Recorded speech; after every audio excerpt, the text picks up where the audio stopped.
কৃষক কার্ড উদ্বোধনে কাল টাঙ্গাইল সফরে যাচ্ছেন প্রধানমন্ত্রী তারেক রহমান। তার সফর ঘিরে জেলায় তৈরি হয়েছে উৎসবের আমেজ। ঢেলে সাজানো হয়েছে শহীদ মারুফ স্টেডিয়ামের সমাবেশ স্থল পরিদর্শন করেছেন একাধিক মন্ত্রী প্রতিমন্ত্রী। বিস্তারিত জানবো এই মুহূর্তে, সেখান থেকে যুক্ত হচ্ছেন সহকর্মী কাদির তালুকদার। আর মাত্র কয়েক ঘন্টা বাকি, রাত পোহালেই প্রধানমন্ত্রী তারেক রহমান টাঙ্গাইলে পরিদর্শন করতে আসছেন। আমরা ইতিমধ্যে দেখেছি যে টাঙ্গাইল স্টেডিয়ামের যে সমাবেশ স্থল, সেই সমাবেশ স্থলের প্রক্রিয়া কিন্তু সম্পন্ন হয়েছে ইতিমধ্যেই।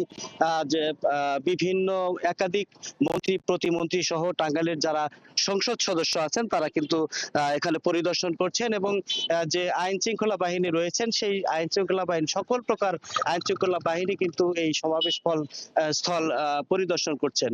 আমরা জেনেছি যে আসলেই প্রধানমন্ত্রীর আগমনকে ঘিরে টাঙ্গাইল জেলায় মূলত যে বিএনপির নেতাকর্মী রয়েছে, তাছাড়াও যে জনসাধারণ রয়েছে, এদের মধ্যে কিন্তু একটি উৎসবের আমেজ বিরাজ করছে। একদিকে যেমন আগামীকাল পহেলা বৈশাখ, সেই উৎসাহ উদ্দীপনা, এবং অন্যদিকে যে প্রধানমন্ত্রী টাঙ্গাইলের আগমনকে ঘিরে নেতাকর্মী সহ টাঙ্গাইল জেলার যারা রয়েছে, সাধারণ মানুষ রয়েছে, তাদের কিন্তু উৎসবের আমেজ বিরাজ করছে। তা আমরা কথা বলেছিলাম যে এখানে যারা মন্ত্রী রয়েছেন, টাঙ্গাইলের মন্ত্রী, তাদের সাথে আমরা কথা বলেছিলাম। তারা আমাদেরকে জানিয়েছে যে টাঙ্গাইলের যে নির্বাচনের পূর্বে যে প্রতিশ্রুতি প্রধানমন্ত্রী, সেই প্রতিশ্রুতি বাস্তবায়নের লক্ষ্যেই এই যে কৃষি কার্ড বিতরণ, টাঙ্গাইল থেকেই প্রধানমন্ত্রী কৃষি কার্ড বিতরণ করবেন।